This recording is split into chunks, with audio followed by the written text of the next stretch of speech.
New this morning, earlier this week, we brought you the story of the giant Blumenkrantz that welding students at Kirtland College made for their float in the Alpenfest parade. Yeah, the school was inspired by this year's theme. Alpenfest is Bloomin' Fun.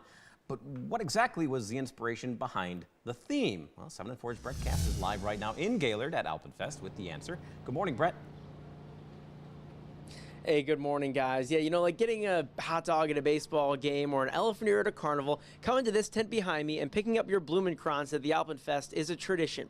So you'd assume that the inspiration behind this year's theme right here, Alpenfest is Bloomin' Fun, is just the Blumenkrantz. But instead of asking what is the inspiration for the theme this year, you should be asking who.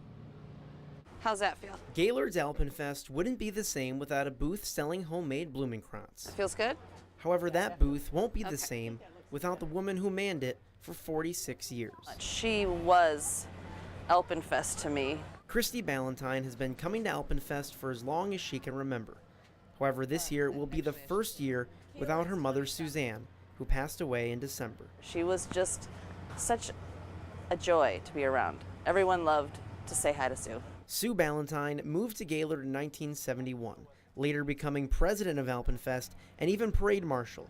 But that's just a small part of her legacy. Every single one of these are made by Sue Ballantyne. Every year, Suzanne would make hundreds of handmade Blumenkrantz to be sold at Alpenfest, not only teaching the craft to her daughters, probably when I was 7 or 8. But also to her granddaughters. It felt like I was part of the tradition because I would always make them. Everyone made them, and I just wanted to make them. Alpenfest is Bloomin' Fun. Now, 46 years later, and as you can see right here on this mountaintop, there's a Blumenkrantz that circles the mountaintop. All thanks to Sue. You know, she's the top of the mountain for us. The Blumenkrantz is not only part of the festival's theme, you look gorgeous. It's a part of the festival tradition.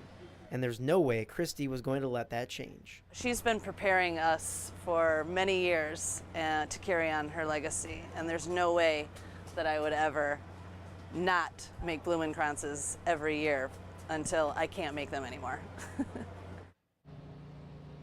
Now, before she passed away, Sue Ballantyne made over 450 Blumenkrantzes for this year's festival. So Gaylord's Alpenfest goes until Saturday. You have until then to stop by here at this tent behind me to pick up an original Sue Ballantyne made Blumenkrantz.